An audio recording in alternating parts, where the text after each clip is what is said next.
بھی اللہ معاف فرمائے ہم خود ان حقائق سے بے خبر ہیں۔ حضور صلی اللہ علیہ وسلم نے بتلایا کہ عظمت کیا ہوتی ہے، عظمت کس کو ملتی ہے۔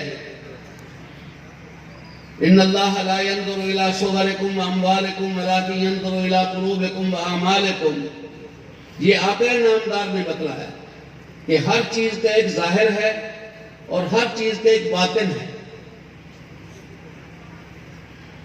لوگ حقیقت ظاہر کو سمجھ رہے ہیں، اللہ کے ہاں حقیقت باطن کی ہے۔ اور ویسے بھی دیکھا جائے تو جو چیز نظر آ رہی ہے وہ اتنی قدر و قیمت والی نہیں ہے، جو نہیں نظر آ رہی اس کی زیادہ قدر و قیمت۔ اسی لیے ایمان کی سب سے بڑی شرط یؤمنون بالغیب ہے۔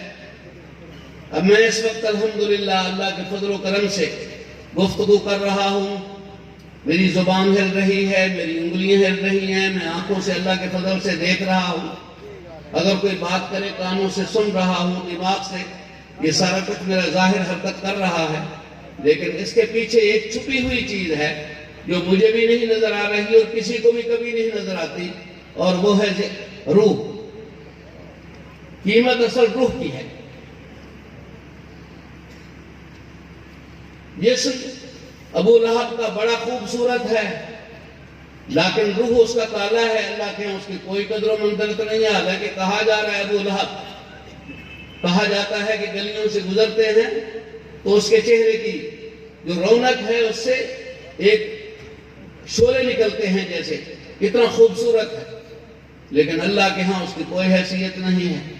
اور اس کے مقابلے میں سیدنا بلال ہیں جو ظاہر کے اعتبار سے بالکل آقا ہنس رہے ہیں۔ فاروق اعظم پوچھتے ہیں رحمۃ اللہ سنک یا رسول اللہ، اللہ آپ کو ہنسائے رکھے، یہ خیر ہے؟ فرماتے ہیں یہ جیو بلال، بلال آ رہا ہے۔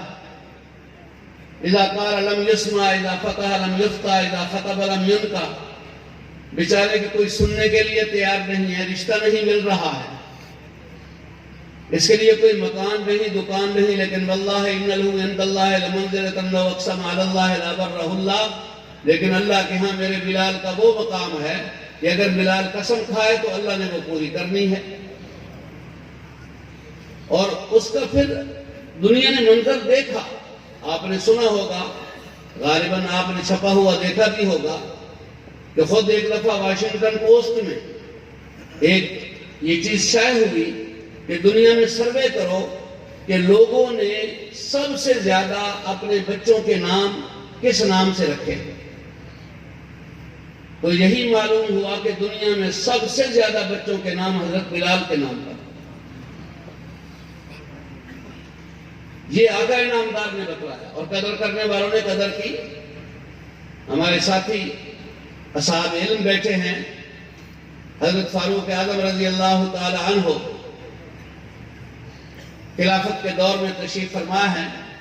روایت میں آتا ہے فجاء یرفع، ان کے خادم حضرت یرفع آئے، یا امیر المومنین ان لک بے ام رسول اللہ، آپ آقا نامدار کے چچا سیدنا عباس تشریف لائے ہیں، تو آپ نے فرمایا قل لہ یستری انی انا فی شغل، ان سے کہو تھوڑا آرام فرمائیں، میں بھی بلواتا ہوں، تھوڑا میں مشغولیت میں ہوں۔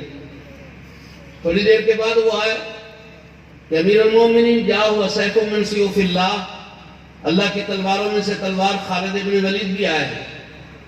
تو آقا حضرت فاروق اعظم پھر فرماتے ہیں کہ قل لہ یستری، وہ تھوڑا آرام فرمائیں، میں ابھی بلاتا ہوں۔ اہم کام میں مشغول تھے۔ تھوڑی دیر کے بعد وہ آئے کہ جا ہوا سید عبد شمس، بنو امیہ کے سردار حضرت ابو سفیان اب حضرت بن چکے تھے، وہ بھی آئے ہیں، تو وہ ان کو بھی فرماتے ہیں قل لہ یستری، ان سے کہو تھوڑی آرام کریں، میں تھوڑی دیر تک بلاتا ہوں۔ تو تھوڑی دیر کے بعد خود پوچھنے لگے کہ کوئی اور بھی آیا؟ تو وہ کہتے ہیں ہاں ابھی بلال آئے۔ تو فاروق اعظم کھڑے ہو گئے اور فرماتے ہیں جا سیدنا، ہمارے سردار آ گئے، ان کو بلاؤ جلدی۔ اب وہ سیدنا بلال آ گئے، ان سے بات کر رہے ہیں، ادھر پیچھے تبصرے شروع ہے۔ حضرت ابو سفیان وہ حضرت عباس کو کہہ رہے ہیں یا ام رسول اللہ، خالد بن ولید کو کہہ رہے ہیں کہ آج عمر ہمارے سے بدلے لے رہا ہے۔ جس موقع پر ہم ریشمی کپڑے پہن کے گزارا کرتے تھے، عمر اس زمانے میں اونٹ چرایا کرتا تھا، اور اس کے والد اگر تھوڑی دیر تھک ہار کے بیٹھتا تو ڈنڈے سے اٹھاتے تھے کہ تجھے اونٹ چرانے بھی نہیں آتے۔ اور آج وہ امیر المومنین بن گیا ہے، بلال بعد میں آیا ہے اور ہم پہلے سے آئے ہوئے ہیں، ہمیں انتظار کرا رہے ہیں اور ان کو بلا لیا۔ تو حضرت عباس بہت بڑے مدبر تھے، اللہ پاک نے ان کو قد کاٹ بھی رسول اللہ صلی اللہ علیہ وسلم سے ذرا اونچا دیا تھا، اور عمر تو تھی بھی ذرا بڑی، لیکن یہ نبی پاک کا معجزہ تھا۔ صحابہ کرام فرماتے ہیں کہ جس مجلس میں بھی چاہے حضرت عباس ہوتے اور بھی جیسے عبداللہ ابن ابی رئیس المنافقین، یہ بھی بڑے لمبے قد کا تھا، لیکن جب رسول اللہ صلی اللہ علیہ وسلم اس مجلس میں ہوتے تو لمبے قد کے باوجود لمبا قد نظر لوگوں کو آقا نامدار کا آیا کرتا تھا۔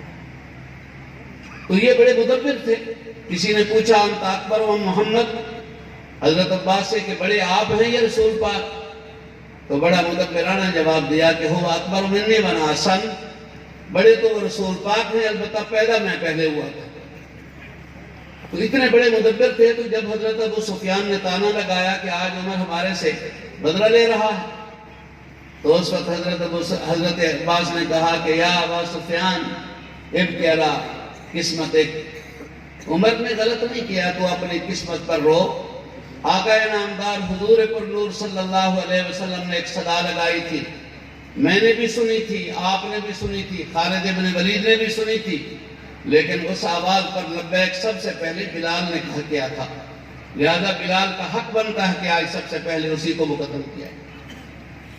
یہ حقائق نبی پاک صلی اللہ علیہ وسلم دورہ حدیث شریف کے طالب علم ہیں، انہوں نے بہت پڑھا ہے۔ حضرت سعد بن ابی وقاص رضی اللہ عنہ فرماتے ہیں کہ رسول اللہ صلی اللہ علیہ وسلم تقسیم فرما رہے ہیں، ایک آدمی میرے ہاں وہ سب سے زیادہ مستحق ہے اور اس کو رسول اللہ صلی اللہ علیہ وسلم چھوڑے جا رہے ہیں۔